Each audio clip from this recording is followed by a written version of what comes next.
Hello, I'd like to welcome you to a campsite near Rome. Hey guys, my name is David Prater.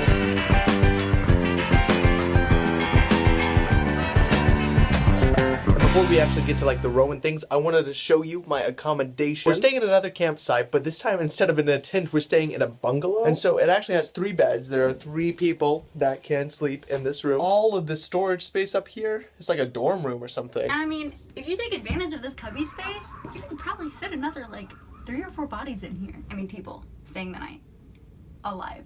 It really is like a dorm room. If I was like a businessman, I could do all of my office work down here. Let's continue into the bathroom, right? Our master suite. Mirror here with some good vanity lighting if I want, which I do. A sink, a toilet, and then wonderfully we have a shower as well. This is crazy. Like I've never been in anything like this for the price at least. We are paying a total of 14 euros per night. They gave us shampoo! Which is kind of ridiculous. Like, okay, I'm a little bit wary, actually. That kind of freaked me out. They have a pool out here. It's like a little apartment complex. I could literally come to Rome, just stay at this hostel, resort, campsite, village thing, and never leave, and then tell everybody that I've been to Rome. However, I'm not going to do that to you. That would be a waste of time and a waste of money. But tonight, we are actually going to stay in. We don't want to deal with transportation at night. We would be so confused. So instead of doing that, we are eating pizza here at the restaurant at the campground, and I'm really impressed that they actually make it Rome style, which is much thinner, as you can see, than a traditional like Neapolitan style, which I'll show you in the future. So thin, it's like almost to the point of being burnt. Actually, it is burnt on some of the parts. They appreciate that burnt texture and that flavor, and I do too. And I wanted to show you this here because I don't know if I'm gonna do pizza again while I'm in Rome. This is Roman pizza.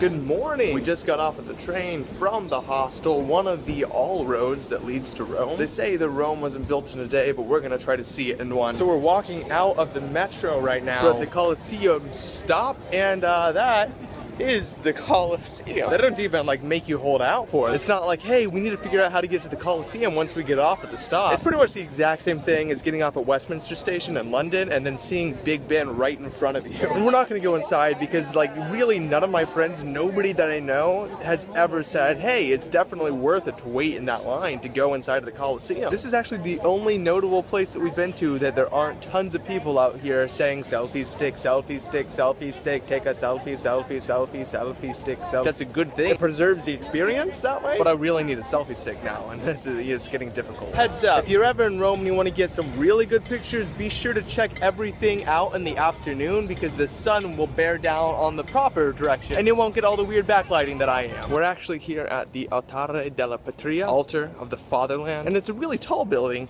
and Rebecca here says to me, oh, can we go up it? And I said, I really don't know. And she says, I like to go to the tops of things. And it makes sense because we got this beautiful panoramic view of this part of the city. So there you go. A travel pro tip straight from the partner in crime herself. That's me. We break laws together. Yeah, we do. Crime is fun. And now we're heading to the Trevi Fountain to throw some money into it. Gonna have my Lizzie McGuire moment. I don't know if we will actually. We just now threw some money into some really good iced coffee and an iced cappuccino. Yeah. As a matter of fact, we threw all of our money into there. We didn't have enough money to pay for our drinks. We gave them all the coins we had. They said, you're fine, you're good. Yeah, have a good day, see ya. And we found the big water spout. Awesome. It's much bigger than the one that I have in my backyard at home. It said that if you throw a coin over your shoulder into the fountain, it should ensure your return back to Rome. I don't know if that's true, but I do know that about 3,000 euros are thrown into here every day, and I think my next venture is to build a fountain. Fountain, are you ready to throw a coin in? I am. Let's do it.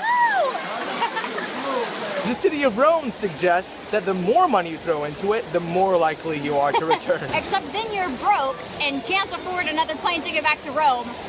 So... No, Rome pays the way, babe. Oh, all expenses. It's like a casino. If you spend enough money, they'll like comp your room. Caesar's Palace. Rome is just a Caesar resort. Yeah. And it is burning up out here. We are going to get some gelato. Obviously, we're not going for like the best gelato in the world anymore because we've had it. We have already found our favorite gelateria in Florence, and like that, it's gonna stay that way probably. But the place we're going to was popularized, it was made famous by Eat, Pray, Love. And based on our knowledge of that, you'd think she's like 42 trying to rediscover herself. Like a quarter-life crisis I'm going through, trying to find myself. You really think you're gonna live to 80? With our habits? You've seen how much we eat. Specifically in Eat, Pray, Love, I think she came here like 3 times in one day because she loved it so much. We ended up with 2 flavors. We got cinnamon ginger and we got honey. Try it out. Cinnamon ginger, it's not either gelato flavor that I've had so far. It's really, really good. And the honey is really, really good too. Awesome. Yeah. Thank you, Elizabeth Gilbert, for the recommendation. We're off to the Vatican, off to Vatican City. Do you think we're gonna see the Pope? Yeah, oh yeah, we might meet him actually. Wow. Game plan, all right?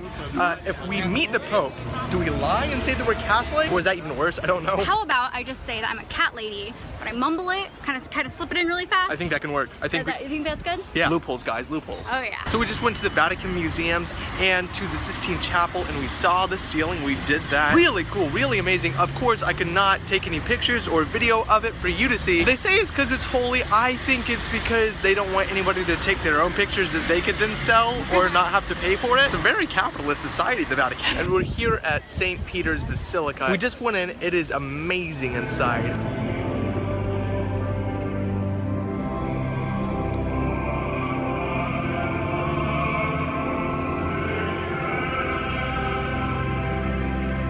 And if you're wondering, like, what are all these chairs doing? It's because every Wednesday, which was yesterday was a Wednesday, there's a huge mass out here that is led by the Pope. Side note, one of the few things you don't have to pay to see. And I think it's worth the visit, especially because it is free of cost. Anyhow, I think we've done a lot today already. We're gonna continue with my field of study, gastronomy. Check out the foods of Rome. And for dinner, we decided to go with a Roman classic. We went with a spaghetti carbonara, and that originated in Rome. Very cool. If you don't know what it is spaghetti cooked al dente, of course, in a sauce of egg yolk and pecorino cheese and bacon. And I loved mine. I don't think Rebecca was really too fond of hers. Okay. But before we got that, we had an appetizer and a side dish. We had a nice meat and cheese platter, and we had some of the most amazing artichokes. And we wrapped up with a nice plate of assorted pies, I guess. Were those pies? And now we're off back to the Colosseum to see it at nighttime because it looks cool, which evidently is why you do anything, anywhere, ever. And I'm back here at the Colosseum. Fun fact, right behind me, and these cages back here, this is where the lions were kept for the gladiator, like when they would like kill the people in there. The lions hung out in there and then chase them and murder them in there. It's like a perfect system. We end up walking past a lot of tour groups, but if we're going the opposite direction, it's usually like half a sentence of a snippet of history. And I just heard a lady say,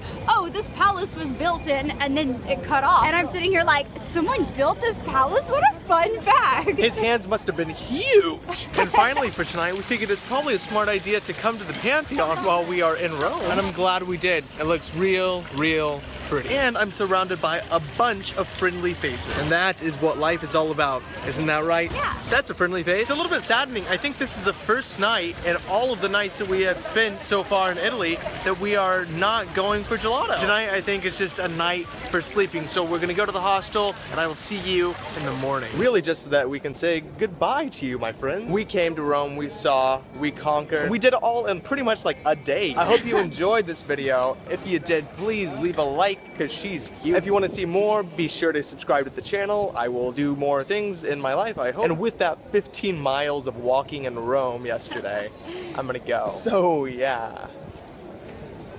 Bye? Oh.